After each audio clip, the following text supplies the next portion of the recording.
আজকে আমার আলোচনার বিষয় ১ মাসের মধ্যে পুরুষাঙ্গ মোটা লম্বা হবে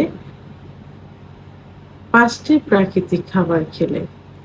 দেশের এবং প্রবাসের ভাই-বোনদের প্রতি সালাম। আসসালামু আলাইকুম। আমি প্রভাষক ডাক্তার রিক্তা পারভীন, হোমিওপ্যাথি এবং আয়ুর্বেদিক চিকিৎসক। অনেকে ওষুধের প্রতি অ্যা আস্থাটা হারিয়ে ফেলে।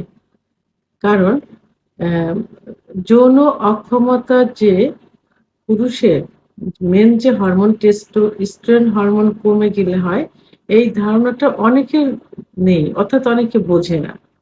সবারই ধারণা যে হস্তমৈথুন করার কারণে, স্বপ্নদোষের কারণে অথবা প্রসবের সঙ্গে অজানাভাবে ধাতু বের হয়ে যেয়ে মনে হয় যৌন অক্ষমতা হয়।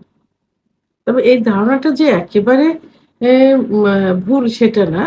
হস্তমৈথুন ইসলামের দৃষ্টিতে সম্পূর্ণ নিষিদ্ধ। তারপরেও মাসে যদি ৩ থেকে ৪ বার করা যায় সেটা কিন্তু কোনো ক্ষতির মধ্যে আসে না। অর্থাৎ সেক্সুয়াল লাইফ এ সেভাবে প্রভাব ফেলে না। কিন্তু যখনই এটা নেশায় পরিণত হবে অর্থাৎ অভ্যাসে পরিণত হবে তখনই কিন্তু ক্ষতিকর। অর্থাৎ যেকোনো জিনিস অতিরিক্ত হয়ে গেলে সেটাই ক্ষতি। তো সেক্ষেত্রে দেখা যায় অতিরিক্ত হস্তমৈথুন, অতিরিক্ত বিছানায় ঘর্ষণ, অতিরিক্ত আ স্বপ্নদোষ, অতিরিক্ত যৌন মিলন ইত্যাদির কারণে কিন্তু যৌন অক্ষমতা আসে। তো এখানে পুরুষের লিঙ্গ নিয়ে যে আলোচনা করব সেটা হলো যে পুরুষের লিঙ্গ সাধারণত বড় হয় কখন? পুরুষের যৌবন শুরু হয় ১২ থেকে ১৩ বছর বয়সে। অর্থাৎ ১৩ থেকে ১৪ এরকমের মধ্যে। তা ১৪ থেকে ১৮ বছর বয়স পর্যন্ত লিঙ্গ বড় হয়। আর ১৮ থেকে ২৫ বছর বয়স পর্যন্ত লিঙ্গ মোটা হয়। তো এই সময়ের মধ্যে চলে লিঙ্গের উপরে বিভিন্ন অত্যাচার। অর্থাৎ যৌন যে অত্যাচারগুলো হয় এর উপর দিয়ে চলে।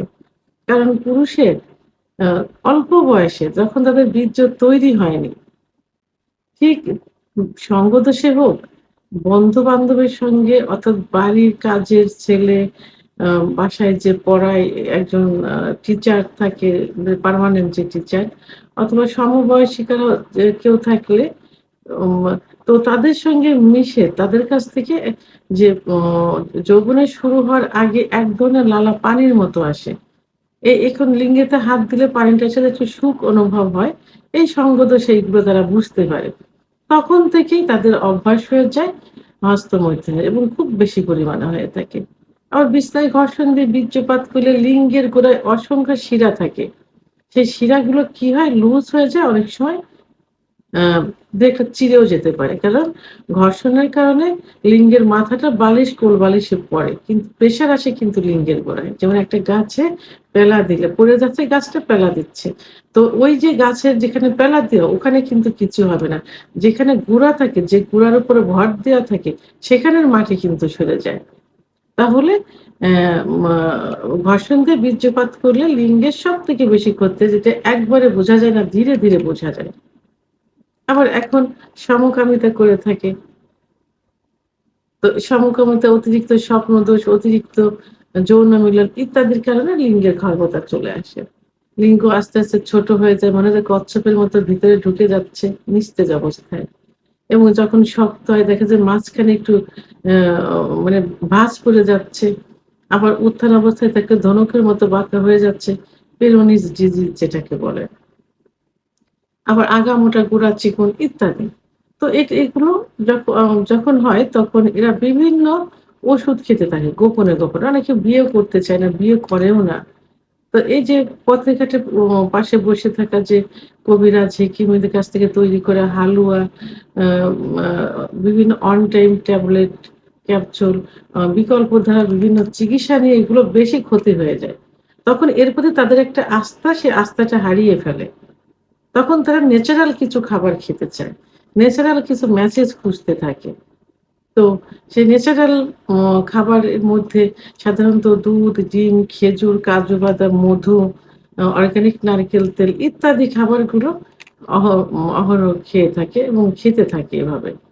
তো এগুলো শুক্রাণু তৈরির জন্য অর্থাৎ বৃদ্ধির জন্য, শুক্রাণু গাঢ় করার জন্য, যৌন অক্ষমতা দূর করার জন্য ভালো ভূমিকা পালন করে থাকি। এগুলোর পাশাপাশি আমি আজকে ৪ থেকে ৫ টি ন্যাচারাল কিছু খাবার বলবো, যে খাবারগুলো সেবন করলে লিঙ্গ খুব অল্প দিনের মধ্যেই ৩ সপ্তাহ ১ মাসের মধ্যে আ ডেভেলপ হয়ে যায়। অর্থাৎ মোটা হবে, লম্বা হবে, শক্ত হবে। তার মধ্যে একটা পরিচিত যে এটা আসলে খাবার হিসাবে ধরা হয় না। এটা অনেকে জানেও না যে এটা খাবার। তো সেটা হলো ১ নম্বর ঝিনুক। আমরা ঝিনুক দেখে থাকি যে পুকুরে আ আ আশেপাশে কিন্তু ঝিনুক অনেক হয়ে থাকে। আবার এখন ঝিনুকের চাষও কিন্তু করে থাকে। তো এই ঝিনুকে পর্যাপ্ত পরিমাণ জিঙ্ক থাকে। এই জিঙ্ক শুক্রাণু বৃদ্ধি করতে, ব্লাড সার্কুলেশন করতে এবং দ্রুত বীর্যপাত রোধ করতে এবং নতুন কোষ সৃষ্টি করতে সহযোগিতা করে থাকে। তো এই মা আ মা ঝিনুক এখন কিন্তু ভালো, ভালো রেস্টুরেন্টে এবং ভালো, ভালো জায়গায় ঝিনুক কিন্তু আ খাবার হিসেবে খেয়ে থাকে। আবার অনেকে কিন্তু দেখবেন যে কাঁচাও খেয়ে থাকে, একটু মসলা-টসলা দিয়ে খেয়ে থাকে। তো এই ঝিনুকটা আপনারা প্রতিদিনের খাবারের তালিকায় মানে পার্সোনালি ফ্যামিলির অনেকে হয়তো এটা খাবে না। মানে এই রোগের জন্য, এইটার জন্য, এই যে সমস্যাটা হচ্ছে, এই সমস্যার জন্য আপনারা প্রতিদিন রান্না করেও খেতে পারেন অথবা কাঁচাও খেতে পারেন। কিছুদিন খেলে দেখবেন যে এই লিঙ্গ মোটা এবং শক্ত হয়ে যাবে, বড় হয়ে যাবে। ২ নম্বর যেটা সেটা হলো অ্যাসপারাগাস। অ্যাসপারাগাসে পর্যাপ্ত পরিমাণ ভিটামিন থাকে এবং খনিজ লবণ থাকে। ফলিক অ্যাসিড, পটাশিয়াম, ম্যাগনেসিয়াম আ পর্যাপ্ত পরিমাণ থাকে, যেটা শুক্রাণু বৃদ্ধি করতে সহযোগিতা করে থাকে, ব্লাড সার্কুলেশন বৃদ্ধি করে এবং আ আ নতুন কোষ, লিঙ্গের নতুন কোষ তৈরি করে থাকে। লিঙ্গ শক্ত করে, মোটা করে। তো এই অ্যাসপারাগাস এভাবে যদি খাওয়া যায় তাহলে লিঙ্গ খুব অল্প দিনের ভিতরে কি হবে? মোটা হবে, শক্ত হবে, লম্বা হবে। ৩ নম্বর যে খাবার সেটা হলো আ কলিজা। কলিজা কিন্তু খুব পরিচিত একটা খাবার এবং অনেকের কিন্তু খুব প্রিয় খাবার। যখন আ মাংস কিনতে যায় বাজারে, খাসির মাংস, গরুর মাংস, তখন মাংসের সঙ্গে কিন্তু সবাই একটু কলিজা নেয়।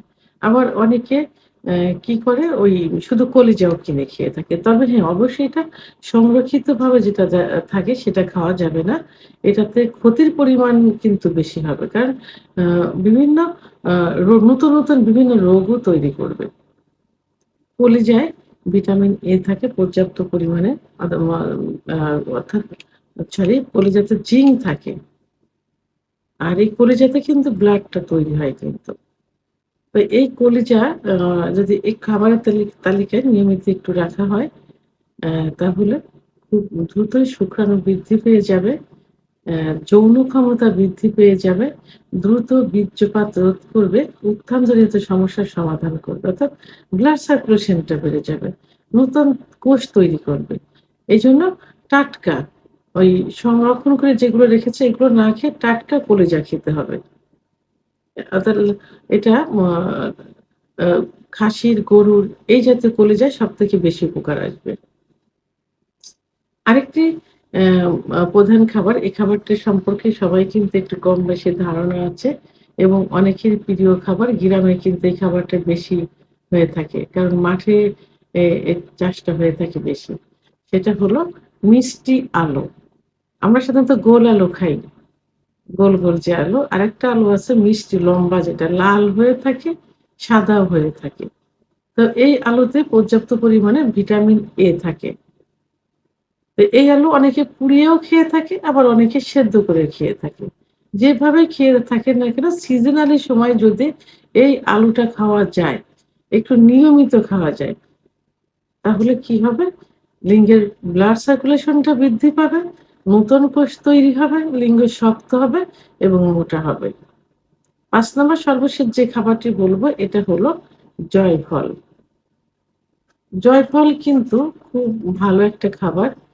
আ এখন অনেক এম আ ইস মা যে লিঙ্গের মেসেজের জন্য ওয়েল এবং অনেক অয়েনমেন্ট বের হয়েছে, যেটা তৈরির একটা প্রধান উপাদান কিন্তু জয়ফল। তো এই জয়ফলটা যদি নিয়মিত খাওয়া যায় কিছুদিন, তাহলে কিন্তু লিঙ্গের ব্লাড সার্কুলেশনটা বেড়ে যাবে, লিঙ্গে কোষ, নতুন নতুন কোষ তৈরি হবে এবং লিঙ্গ মোটা ও শক্ত হবে। অর্থাৎ এই জয়ফলটা অ্যান্টিঅক্সিডেন্টের কাজ করে থাকে। তো আমি যে ৫ টি খাবারের কথা বললাম, ন্যাচারাল যে খাবারের কথা বললাম, এই খাবারগুলো যদি নিয়মিত একটু খাওয়া যায় তাহলে দেখবেন ৩ সপ্তাহ থেকে ১ মাসের মধ্যে লিঙ্গের অনেক পরিবর্তন চলে আসছে। অর্থাৎ লিঙ্গ যদি আগে ভালো ছিল, এখন সেগুলো ক্ষতি হয়ে গেছে। ছোট হয়ে গেছে, চিকন হয়ে গেছে, খর্বতা চলে আসছে। কিন্তু যদি ভালো ছিল, আরো ভালো করতে চান, সেক্ষেত্রে কিন্তু সেটা ডেভেলপ হবে না। অর্থাৎ ক্ষতিগ্রস্ত হয়ে গেছে, সেক্ষেত্রে এটা ডেভেলপ হবে। ভিডিওটি সম্পর্কে যদি কোনো মতামত থেকে থাকে অবশ্যই কমেন্টস এর মাধ্যমে জানাবেন। আর ভিডিওটি ভালো লাগলে লাইক, কমেন্ট, সাবস্ক্রাইব করে আমার সঙ্গে থাকুন। আল্লাহ হাফেজ।